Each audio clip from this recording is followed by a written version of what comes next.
오늘은 로마서 8장입니다. 신약성경 249페이지를 찾아주시기 바랍니다.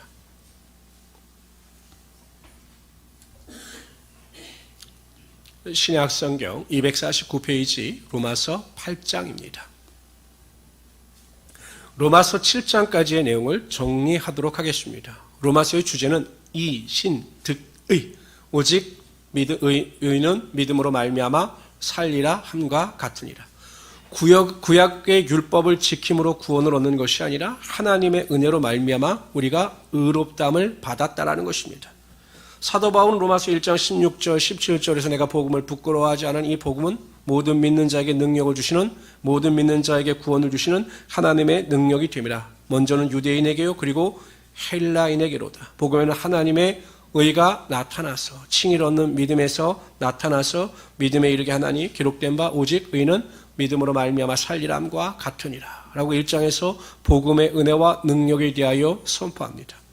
그리고 1장 18절에서부터 3장 20절까지의 내용 가운데 인간이 영원한 죄악 가운데 거함으로 율법 가운데 구원을 얻을 수 없는 연약한 존재임을 고발합니다.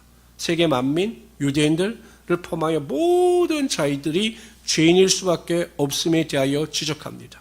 절망이죠. 그러나 3장 21절부터 5장까지 그럼에도 불구하고 하나님께서 은혜를 베풀어 독생자 예수를 이 땅에 보내주시고 그리스도의 죽으심과 부활하심에 대하여 믿는 그 믿는 자들에게 하나님의 구원의 은혜와 능력이 나타남을 사도 바울은 가르치고 있습니다. 그리고 6장서부터는 무엇에 대하여 가르치냐? 하나님으로 말미암아 의롭게 된 성도들이 이제는 하나님을 위하여 거룩한 삶을 살아가야 하는 성화의 삶을 살아가야 함을 강조하고 있습니다. 6장에서는 우리가 더 이상 죄의 종이 아니라 의의 종, 하나님의 자녀이기 때문에 거룩함 가운데 살아가야 한다라고 강조하죠.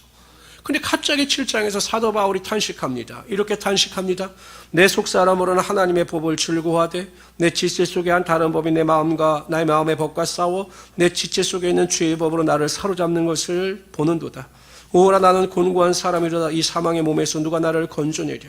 우리 주 예수 그리스도를 말미암아 하나님께 감사하리로다. 그런즉 내 자신의 마음으로는 하나님의 법을 육신으로는 죄의 법을 섬기노라. 사도 바울의 탄식은 이 세상을 살아가고 있는 저와 여러분들의 탄식이기도 합니다.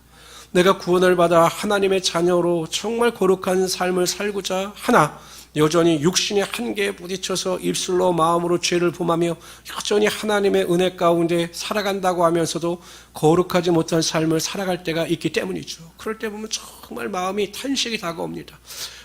내가 정말 이 정도밖에 되지 않는 것일까? 이게 성도님들이 느끼는 탄식입니다. 그런데 이러한 사도 바울의 탄식에 대해서 8장이 해답을 제시해 주고 있는 것입니다. 여전히 육신 가운데 연약함 가운데 탄식하며 살아가지만 그럼에도 불구하고 믿는 자들에게는 희망이 있고 믿는 자들에게는 능력이 있다. 그것이 무엇이냐? 그것을 8장에서 설명하고 있는 것입니다. 어느 학자들은 이 로마서를 이야기할 때요 모든 성경이 중요하고 가치 있고 은혜가 있는 거지만 이 로마서야말로 성경 중에 다이아 반지와 같이 아주 귀중한 책이다라고 이야기를 합니다. 그러면서 로마서 8장은 다이아 반지 가운데서도 다이아의 가치를 결정하는 알과 같이 정말로 성도들에게 중요하고 의미가 있고 가치 있는 성경이다라고 강조를 하고 있습니다. 그런 것을 기억하시면서 읽으시는데 주로 성령과 관련된 내용이 엄청 많아요. 우리 1절부터 10절까지 한 절씩 읽도록 합니다. 그러므로 이제 그리스도 예수 안에 있는 자에게는 결코 정죄함이 없지요. 우리는 의인이기 때문에 정죄함이 없어요. 2절 시작. 이는 그리스도 예수 안에 있는 생명의 성령의 법이 죄와 사망의 법에서 너를 해방하였음이니라. 율법이 육신으로 말미암아 연약하여 할 수 없는 그것을 하나님은 하시나니. 이 말이 무엇이냐? 율법이 육신의 연약함으로 말미암아 할 수 없는 그것이 뭐냐? 율법을 준수함으로 율법을 지킴으로 구원을 얻을 수 없는 것을 말씀하고 있는 것입니다. 그것을 시작. 하나님은 하시나니 곧 죄로 말미암아 자기 아들을 죄 있는 육신의 모양으로 보내어 육신의 죄를 정하사. 4절 읽읍시다. 시작. 육신을 따르지 않고 그 영을 따라 행하는 우리에게 율법의 요구가 이루어지게 하려 하심이라. 4절에다 동그라미 치시기 바랍니다. 4절. 5절 제가 읽겠습니다. 육신을 따르는 자는 육신의 일을, 영을 따르는 자는 영의 일을 생각하나니 육신의 생각은 사망이요 영의 생각은 생명과 평안이니라. 육신의 생각은 하나님과 원수가 되나니 이는 하나님의 법에 굴복하지 아니할 뿐 아니라 할 수도 없습니다. 육신에 있는 자들은 하나님을 기쁘시게 할 수 없느니라.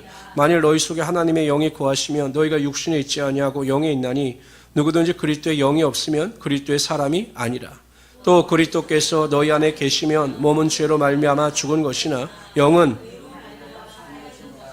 사도 바울의 탄식이 무엇입니까? 하나님의 말씀을 지키고자 하나 내 육신의 연약함으로 여전히 하나님의 말씀을 순종하지 못하는 자신의 연약함에 대해서 탄식하거든요. 그거 해답이 무엇이냐? 그 해답이 무엇이냐? 바로 4절이에요. 4절. 다 같이 읽어봅시다. 시작. 육신을 따르지 않고 그 영을 따라 행하는 우리에게 율법의 요구가 이루어지게 하려 하심이니라. 인간은 연약하기 때문에 율법을 준수할 수 없다는 것이야. 하나님의 말씀을 지킬 수가 없다는 것입니다. 단지 율법은 우리의 죄를 깨닫는 도구라는 것입니다. 그런데 갑자기 율법의 요구를 이룰 수가 있다라는 것입니다. 어떨 때요? 성령께서 우리와 함께 하시고 성령 충만할 때 성령의 능력을 힘입어 우리가 하나님의 말씀을 지킬 수가 있게 된다는 것입니다. 그래서 에스겔서에도 보면 이렇게 말씀하십니다. 다 같이 읽어봅시다. 시작. 또 내 영을 너희 속에 두어 너희로 내 율례를 행하게 하리 아니니 너희가 내 규례를 지켜 행할지라. 그러니까 성령이 오시면 성령의 능력을 힘입어 우리가 하나님의 율법을 순종할 수 있게 된다는 것입니다. 한 율법사가 예수님께 나와서 이렇게 묻습니다. 예수님, 수많은 계명이 있습니다. 물론 하나님께서 이스라엘 백성들에게 10계명을 주셨거든요. 그런데 그 장로들의 유전에 의해서 그거를 613가지로 더 세분화시킵니다. 뭐 안식일을 지키는 규례를 또 세분화시키고 뭐 세분화시켜서 613가지로 만들어요. 그 613가지 계명 중에서 어떤 계명이 가장 큽니까? 라고 물었습니다. 보통 사람 같으면 여러분 613가지 계명 중에서 어떻게, 무엇이 큰지 어떻게 말을 해요? 근데 예수님께서 딱 이렇게 말씀하셔요. 내 마음을 다하고 목숨을 다하고 뜻을 다하여 주 너의 하나님을 사랑하라 하셨으니 이것이 크고 첫째 되는 계명이요. 둘째도 그와 같으니 내 이웃을 내 자신과 같이 사랑하라 하셨으니 이 두 계명이 율법과 선지자의 강령이니라. 결국 여러분 구약의 율법 뭐 하지 말라 하라 수많은 계명이 있지만 이 율법의 완성은 무엇입니까? 사랑이에요. 사랑. 하나님을 사랑하고 이웃을 내 몸과 같이 살아가는 것이 율법의 완성이라는 것입니다. 그러니까 율법을 온전히 지키는 자는 어떤 자들이냐? 여러분 기도 잘하고 말씀 많이 읽고 뭐 거룩하게 봉사하고 이런 자들이 아니라 정말로 내 마음을 다하여 하나님을 사랑하고 이웃을 내 몸과 같이 살아가는 자들이 율법을 완성하여 나가는 자들이라는 것입니다. 그런데 여러분 보세요. 오순절날 마가의 다락방에 성령의 능력이 임합니다. 그리고 교회가 탄생해요. 근데 교회 안에는 어려운 사람들이 많았습니다. 헐벗고 굶주린 사람들이 많았어요. 그런데 부자들이 자신들의 재산을 다 팔아서 그 재산을 가지고 가난한 자들과 통용하며 교회 안에서 한 공동체를 이루며 살아가게 됩니다. 여러분 자기의 재산이 아깝지 않은 사람이 어디 있습니까? 그렇지 않아요? 그러니까 여러분 자신의 재산을 다 팔아서 가난한 자들에게 나누어 통용한다라고 하는 것은 성령의 충만함의 능력을 통하여 율법의 완성인 사랑을 실천하고 있는 모습을 나타내 보이고 있는 것이죠. 천사의 말을 한다 할지라도 사랑이 없으면 울리는 꽹과리와 같은 것이에요. 왜? 하나님의 말씀을 온전히 순종하지 못하고 하나님의 말씀을 완전히 이루지 못하기 때문이죠. 성도들 중에는 내가 예배를 잘 드리고 뭐 기도를 열심히 잘하고 뭐 큐티를 잘하면 내가 하나님의 말씀에 순종한다. 아니에요. 사랑이 없으면 아무것도 아니라는 것이에요. 다른 사람을 배려하고 존중하고 다른 사람의 마음을 헤아릴 줄 아는 것, 이것이 사랑이라는 거죠. 그런데 여러분 성령의 열매도 보세요. 사랑과 희락과 화평과 오래 참음과 자비와 양성과 충성과 온유와 절제니 이 같은 법을 할 것이 금할 것이 없다라고 말씀하셔요. 그 여러분 우리 성도들 가운데 우리가 성령을 충만하게 되면 사랑의 열매가 나타나게 되는 것이고 그 사랑의 열매를 통해서 우리가 하나님의 율법의 요구를 이루어갈 수 있게 된다는 것입니다. 저는 그래서 항상 기도합니다. 하나님 우리 교회 성도들이 사랑의 공동체가 되게 하여 주시옵소서. 다른 사람을 배려하고 다른 사람을 인정하고 다른 사람을 존중할 줄 아는 성도들이 되게 하여 주십시오라고 저는 기도합니다. 다른 거 없어요, 여러분. 성도들을 배려하는 가장 사랑의 표현 방법은 인사를 잘하는 겁니다. 인사. 아는 척 해주고 기도해주고, 뭐 내가 기분이 나쁘다고 아는 척 안 하고, 뭐 내가 기분이 나쁘다고 그냥 다른 사람 안면 몰수하고, 이게 얼마나 여러분 교회에서 악한 행동인지 모르는 거예요. 여러분 생각해 보세요. 내가 다른 사람을 시험에 들게 했어요. 근데 마태복음에 보면 뭐라고 나옵니까? 연자맷돌을 메고 그냥 물에 들어가라는 거예요. 이게 무슨 소리입니까? 죽으라는 거예요. 그만큼 여러분 시험을 들게 하는 게 힘든데, 여러분 교회 안에서 사랑의 공동체라고 하는 그 공동체에서 인사도 제대로 안 하고 아는 척도 제대로 안 하고 서로 불편하면 그게 교회 공동체의 아름다운 모습이라는 게 아니라는 거죠. 우리 성도들 한 사람 한 사람이 정말 사람들을 배려하고 사랑하고 존중하고 인사 잘하고 기뻐하고 즐거워해서 교회를 잔치집 분위기를 만들어갈 수 있는 하나님의 귀한 성도들이 되시기를 주님의 이름으로 축원합니다. 저한테 그리고 이르세요. 인사 안 하는 분이 있으면 이제 저한테 이제 이르세요. 그럼 제가 이제 불러서 말씀을 드려야 되겠어요. 우리가 아는 척을 안 하는 분이 있으면 저한테 알려주세요. 그럼 제가 말씀을 드리겠습니다. 왜냐하면 여러분 잘 생각해 보세요. 교회는 하나님의 몸이에요. 하나님의 공동체를 흐트러뜨리는 것은 하나님을 대적하는 겁니다. 그렇기 때문에 항상 내가 기분이 나빠도 힘든 일이 있어도 방긋방긋 잘 울고 인사 잘하고 그래서 잔치집 분위기를 만들어갈 수 있는 하나님의 귀한 성도를 되시기를 주님의 이름으로 축원합니다. 근데 그게 어떻게 가능하느냐? 성령께서 우리를 주장해 주셔야 된다라는 것입니다. 11절부터 13절까지 읽도록 합니다.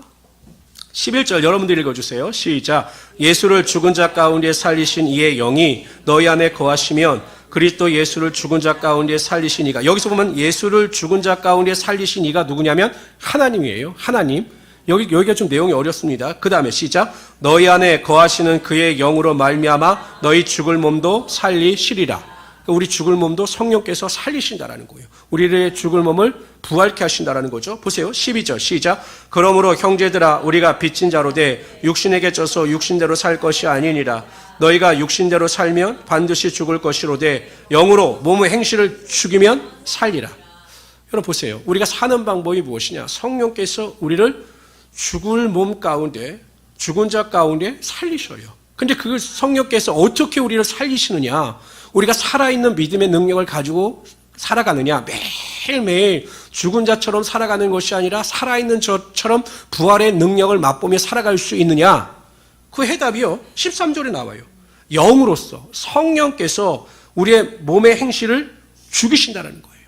육신의 정욕과 안목의 정욕과 이생의 자랑을 성령의 능력으로 죽이심으로 육은 죽고 영이 살아나는 하나님의 능력이 우리 삶 가운데 반드시 나타나게 하여 주신다는 것입니다. 그러니까 여러분 우리가 항상 기도할 때 그렇게 기도해야 되는 거예요. 하나님, 성령의 능력이 임하사 성령께서 내 마음과 생각을 주장하여 주셔서 육신은 죽고 영이 살아나는 부활의 능력, 내 삶에 매일 부활의 능력을 체험하게 하여 주십시오라고 기도해야 한다는 것입니다. 인간이 얼마나 연약합니까? 저도 가끔 그래요. 아유, 내가 정말 운전할 때 본을 보여야 되겠다. 근데 참 이상해요. 참 운전대만 잡으면 참 이상해요. 제가 어디 이렇게 운전을 하다가 차를 봤는데 초보 운전군인가 봐요. 초보. 근데 그 뒤에 이렇게 붙어 있어요.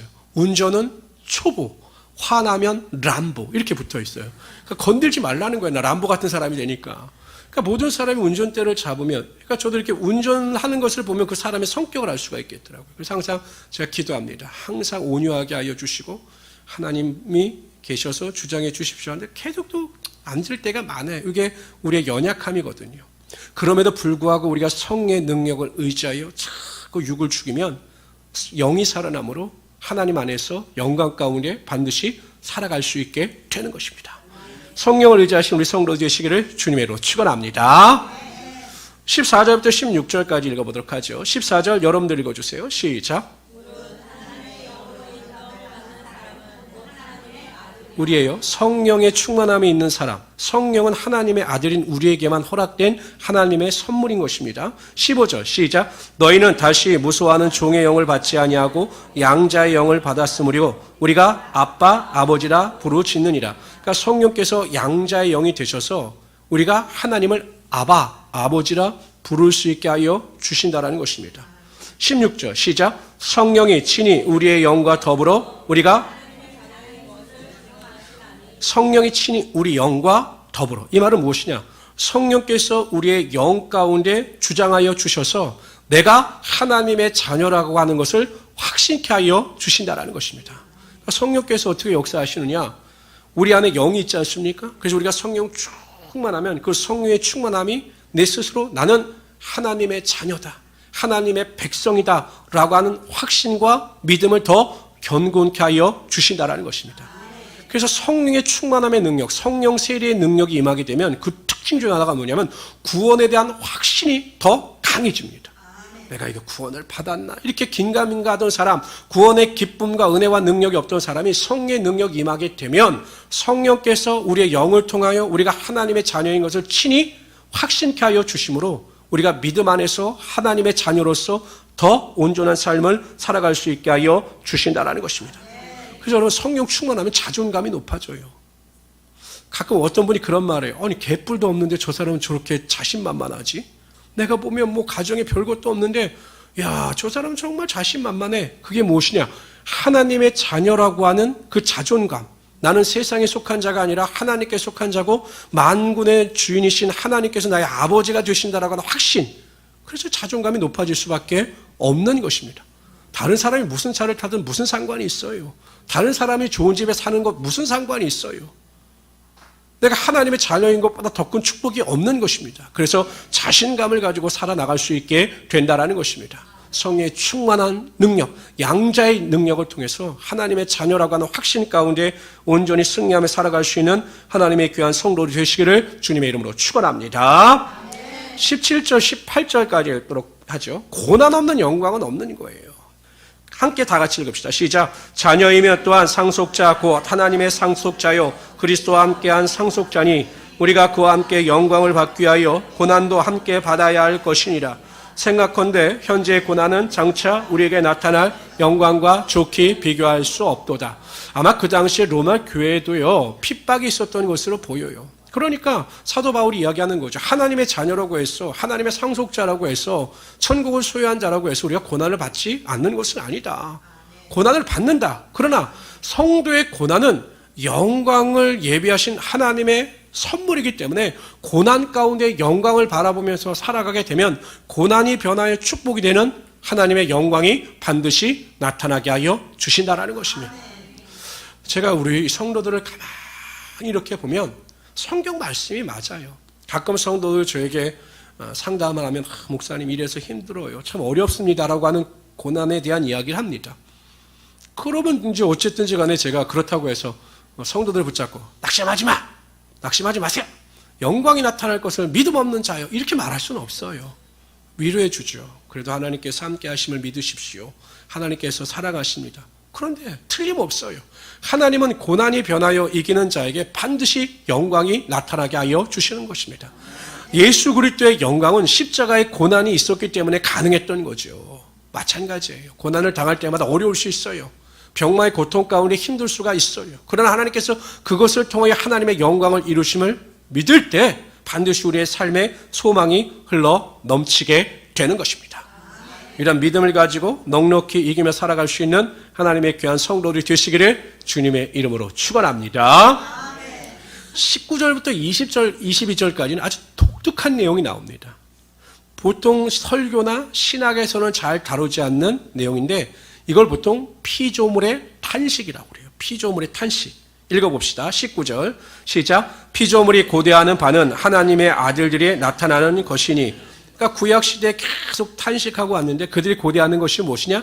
하나님의 아들, 구원받는 자들이 나타나는 것이었어요. 회복이 나타나는 것이었어요. 왜? 20절 시작. 피조물이 어무한데 굴복하는 것은 자기 뜻이 아니요 오직 굴복하게 하시는 이로 말미암으니라. 이 말이 무엇이냐면요. 창세기에 보면 아담과 하와가 범죄하지요. 그런데 아담과 하와만 심판을 받은 것이 아니에요. 쫓겨나는 것이 아닙니다. 창세기 3장 16절 17절에 보면 이렇게 나와 있습니다. 땅은 너로 말미암아 저주를 받는다. 그래서 엉겅퀴를 내고 그러니까 모든 피조물도 다 저주를 받은 것이에요. 아마 에덴 동산에서 다른 동물들, 육식동물도 없었을 거예요. 다 그랬는데 저주를 받아 모든 피조물이 탄식한다라는 거예요. 지금도 이런 피조물이 탄식하는 거죠. 탄식. 이것이 피조물의 탄식입니다. 그런데 어떻게 되느냐? 21절 시작. 그 바라는 것은 피조물도 썩어짐의 종로탄 데서 해방되어 하나님의 자녀들의 영광의 자유에 이르기는 것이니라. 22절 시작. 피조물이 다 이제까지 함께 탄식하며 피조물의 탄식이 회복이 되어져요. 여러분 요한계시록 보면 새하늘과 새 땅, 이 땅에 온데간데 없어지고 새하늘과 새 땅이 생겨나게 되는 거죠. 하나님의 나라, 새하늘과 새 땅에 대한 표현을 하는 성경 구절이 바로 이사야서 11장에 나와요. 그때 이렇게 기록되어져 있습니다. 그때 이리가 어린 양과 함께 살며 표범의 어린 염소와 함께 누우며 송아지와 어린 사자와 살찐 짐승이 함께 있어 어린아이에게 끌리며 암소와 곰이 함께 먹으며, 상상할 수 없는 일이죠. 그것들의 새끼가 함께 엎드리며 사자가 소처럼 풀을 먹을 것이며 젖 먹는 아이가 독사의 구멍에 장난하며 젖된 어린아이가 독사의 굴에 손을 넣을 것이라. 내 거룩한 산 모든 곳에서 해담도 없고 상함도 없을 것이니 이는 물이 바다를 덮은 같이 여호와라는 지식이 세상에 충만한 것임이니라. 결국 여러분, 우리가 회복되어지고 하나님의 나라에서 모든 것이 새하늘과 새 땅으로 회복되어질 때 피조물의 탄식도 사라지게 되는 것이고 피조물도 회복되어지게 되어 있다는 것이죠. 그러니까 하나님의 회복은 완전한 회복인 것입니다. 그게 바로 하나님의 나라라는 것이죠. 23절, 28절까지 읽도록 하죠. 여기는 성도의 탄식이 나오고 성령의 탄식이 나와요. 우리 23절부터 다 같이 읽읍시다. 28절 시작. 그뿐 아니라 또한 우리 곧 성령의 처음 열매를 받은 우리까지도 속으로 탄식하며 양자 될 것 곧 우리 몸의 속량을 기다리느니라. 우리 몸의 속량은 영원한 영생의 부활의 몸을 입은 그 영화의 속량. 그러니까 여러분, 우리 죽을 몸이 썩지 아니할 것을 입는 그 부활의 몸을 의미하는 것입니다. 24절 시작. 우리가 소망으로 구원을 얻었음에 보이는 소망이 소망이 아니니 보는 것을 누가 바라리요. 만일 우리가 보지 못하는 것을 바라면 참음으로 기다릴지니라. 26절 다 같이 읽읍시다. 시작. 이와 같이 성령도 우리의 연약함을 도우시나니 우리는 마땅히 기도할 바를 알지 못하나 오직 성령이 말할 수 없는 탄식으로 우리를 위하여 친히 간구하시느니라. 마음을 다스리시니가 성령의 생각을 아시나니 이는 성령이 하나님의 뜻대로 성도를 위하여 간구하심이니라. 28절 다 같이 읽읍시다. 시작.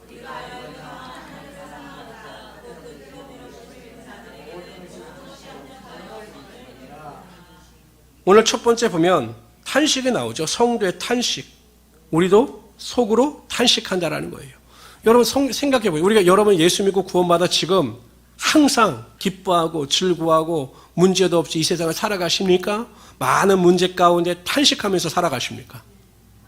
탄식하죠.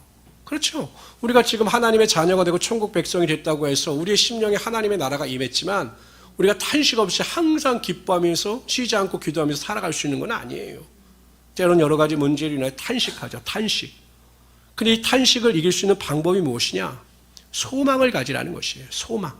첫째는 우리 몸에 속량될, 즉 하나님 나라에서 영생에 대한 소망을 가지라는 것입니다.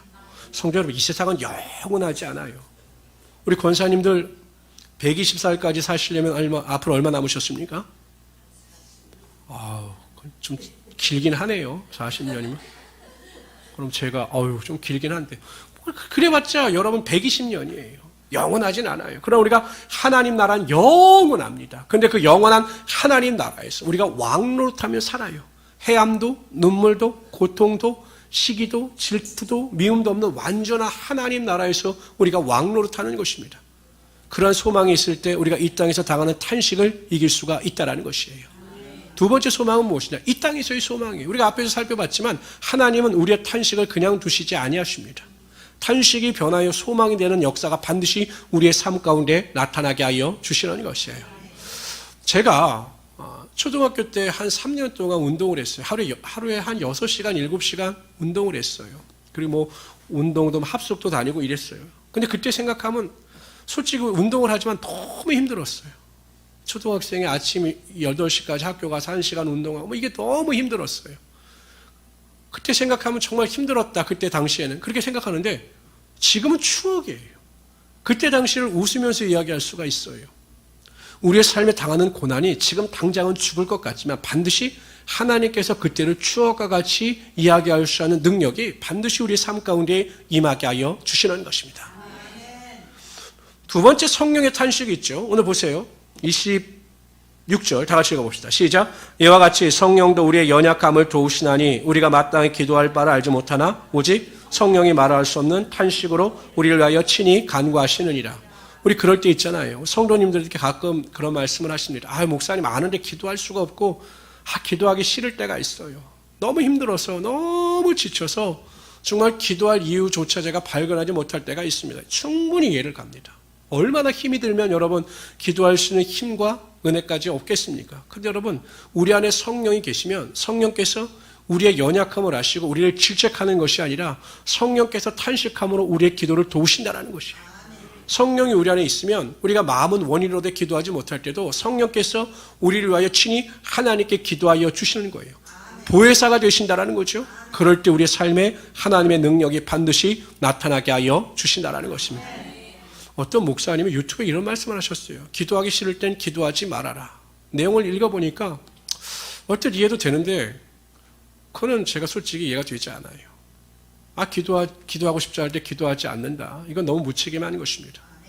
기도할 수 없을 때도 우리의 마음속에 소원이 있어야 되는 거예요. 기도해야 되는데 하나님 도와주세요. 그러면 성령께서 우리를 도우심으로 우리의 기도의 능력이 반드시 나타나게 하여 주시는 것입니다. 얼마나 감사합니까? 우리를 위하여 그렇게 걱정해 주시고 탄식하는 성령님이 우리 안에 계시니까 얼마나 감사한 일입니까? 28절에 보면 우리가 알거니와 우리는 안다는 거예요. 우리가 모르는 게 아니에요. 우리가 아는 게 무엇입니까? 하나님을 사랑하는 자, 그 뜻대로 부르심을 입은 자들에게는 모든 것이 합력하여 선을 이룬다라는 것입니다. 이걸 우리가 알아요. 확신한다라는 것입니다. 근데 왜 낙심하냐라는 것이죠. 하나님은 항상 우리에게 상 주시기를 원하시는 하나님이 되신다라는 것입니다. 우리가 지금 장차 어려움이 있어도 반드시 하나님께서 합력하여 선을 이루시고 좋은 곳을 채워주시는 것이에요. 그런 믿음을 가지고 탄식이 아니라 하나님을 찬송하며 살아갈 수 있는 하나님의 귀한 성도들이 되시기를 주님의 이름으로 축원합니다. 29절 30절로 다 같이 읽읍시다.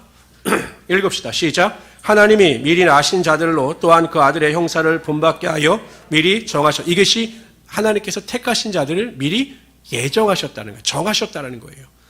만물이 있기도 전에 이 세상이 창조하기도 전에 우리를 이미 예정하신 것이에요. 정하신 것입니다. 그 다음 이는 그로 많은 형제 중에서 여기서 그가 누구냐면 예수 그리스도세요. 예수 그리스도. 그로 많은 형제 중에서 맏아들. 그러니까 예수님이 맏아들이 된다는 거죠. 그래서 어떤 분은 또 이렇게 해석을 하는데 그건 좀 너무 잘못돼요. 예수님께서 맏아들이 되시고 우리가 차남이 되셨기 때문에 예수님은 우리의 형님이시다. 이렇게 번역하는 분들인데 그거는 절대 아닌 거예요. 여기서 그렇게 또 해석하면 안 돼요. 그래서 예수님은 나의 오야붕 이런 또 가사를 만드는 분이 절대 잘못된 거죠. 예수님은 그렇게 경홀히 해서는 안 되는 것이에요. 30절 다 같이 읽읍시다. 시작. 또 미리 정하신 그들을 부르시고. 보세요. 택하신 자들을 그냥 부르신 것이 아니라 부르셔요. 이걸 콜링이라고 합니다. 콜링. 여러분들을 부르시는 거예요. 그리고 시작. 부르신 그들을 또한 의롭다. 이것이 칭의예요. 우리가 말하는 칭의. 예정, 부르심, 그 다음에 의로움, 칭함을 하신 거죠. 근데 여기서 성화는 빠지고 바로 뭐가 나오냐면 영화가 나와요. 읽습니다. 시작. 의롭다 하신 그들을 또한 영화롭게 하셨느니라. 영화, 우리가 부활의 몸을 입고 영원한 하나님의 나라에 들어갈 수 있게 된다는 것입니다. 그러니까 여러분에게 구원의 과정이라는 거죠. 우리를 예정하셨고 우리를 부르셨고 우리를 의롭다 하시고 그 다음 의로운 우리가 성화의 삶을 살아가면 우리를 영화롭게 하신다는 거예요. 근데 여러분 보세요. 참 재밌는 게 무엇이냐면 30절 끝에 보면 그들을 또한 영화롭게 하셨느니라. 영화롭게 하는 건 미래의 일이에요. 근데 이미 하나님께서 우리를 택하셔서 영화롭게 하셨기 때문에 택하신 자들은 반드시 영광의 몸을 입고 하나님 나라에 들어간다라는 것이에요. 하나님께서 택하신 자들은 반드시 믿음에서 멀어지지 않아요. 이런 문제가 있습니다. 어떤 성도님들이 이런 말씀을 하셔요. 목사님 그렇게 예수를 잘 믿고 믿음 안에서 그렇게 잘 살던 분이 어떻게 믿음에서 떨어지고 예수를 떠나갑니까? 라고 묻는 분들이 있어요. 제가 어저께도 잠깐 무슨 지방에 행사가 있어가지고 목사님들과 만나서 이제 여러 가지 신앙적인 이야기가 오늘 목사님 그 이야기를 하시더라고요. 보이시피싱 이야기가 나왔어요. 목사님이 보이시피싱을 당하실 뻔 하셔가지고. 근데 본인네 교회에 어느 젊은 집사 부부가 있었는데 아내가 대출을 받아서 700만 원을 가지고 있다가 보이시피싱을 당해서 대출받은 돈을 다 날려버린 거예요. 그래서 남편이 화가 났을까요? 안 났을까요? 아유, 우린 화나면 안 됩니다. 저 같으면 화를 안 내고 그렇게 보이스피싱을 당한 저희 아내를 위로할 리가 없지요. 그래갖고 싸움이 났어요. 싸움이 나가지고 어떻게 싸움이 났냐. 그 화살이 교회로 날려갔어요. 교회를 다녀봤자 소용없다. 교회 다녀도 이런 일이 일어난다. 그러니까 우리 교회 다니지 말자라고 교회를 떠나갔습니다. 그럼 성도 여러분 생각해 보세요. 만일 이분이 깨닫고 돌이키면 되는 거지만 만약에 이러한 분들이 영원히 교회를 나오지 않는다면 이분은 하나님께서 택하신 자들이 아니에요. 즉, 아니 교회에서 이전에 열심히 하고 뭐 권사, 장로 하시던 분이 어떻게 교회를 안 나오실 수가 있습니까? 이것은 그들이 교회를 다닌 것이지 하나님께서 그들을 택하셔서 그들을 부르시고 그들을 구원해 주신 것이 아니다라는 것이에요. 그러니까 겉으로 보기엔 구원받은 것 같고 하나님 나라의 성도인 것 같지만 단지 종교인에 불과했을 뿐인 것입니다. 하나님께서 택하시고 하나님께서 부르시고 하나님께서 이끄시는 자들은 결코 하나님께서 그들에게서 손을 놓지 않으시기 때문에 하나님을 떠날 수가 없는 것이에요. 아무리 시련이 있고 아무리 고난이 있고 핍박이 있어도 하나님을 떠날 수가 없어요. 택정을 받은 자들. 왜? 하나님께서 그들을 놓지 않으시기 때문에 절대로 떠날 수가 없는 것입니다. 저는 우리 모든 성도님들이 그 보이지 않는 하나님의 손에 붙잡힌 바가 되셔서 믿음 안에서 승리하며 살아갈 수 있는 하나님의 귀한 성도들이 되시기를 주님의 이름으로 축원합니다. 31절부터 39절까지 다 함께 읽도록 합니다. 31절. 그런즉 이 일에 대하여 우리가 무슨 말하리요? 만일 하나님이 우리를 위하시면 누가 우리를 대적하리요? 자기 아들을 아끼지 아니하시고 우리 모든 사람을 위하여 내주시니가 어찌 그 아들과 함께 모든 것을 우리에게 주시지 아니하겠느냐. 항상 하나님 우리에게 좋은 것 주시기 원하시는 거예요. 좋으신 것 주신다는 것입니다. 누가 능히 하나님께서 택하신 자들을 고발하리요? 의롭다 하신 이는 하나님이시니 누가 정죄하리요? 죽으실 뿐만 아니라 다시 살리신 이는 그리스도 예수시니 그는 하나님 우편에 계신 자요 우리를 위하여 간구하시는 자신이라. 누가 우리를 그리스도의 사랑에서 끊으리요? 환난이나 곤고나 박해나 기근이나 적시나 위험이나 칼이랴. 기록된 바 우리가 종일 주를 위하여 죽임을 당하게 되며 도살할 양같이 여김을 받아나 함과 같으니라. 37절 핵심입니다. 동그라미 치십시오. 37절. 다 같이 읽습니다. 시작. 그러나 이 모든 일에 우리를 사랑하시는 이로 말미암아 우리가 넉넉히 이기느니라. 내가 확신하노니 사망이나 생명이나 천사들이나 전세자들이나 현재이나 장래나 능력이나 높음이나 기쁨이나 다른 어떤 피조물이라도 우리를 우리 주 그리스도 예수 안에 있는 하나님의 사랑에서 끊을 수 없으리라.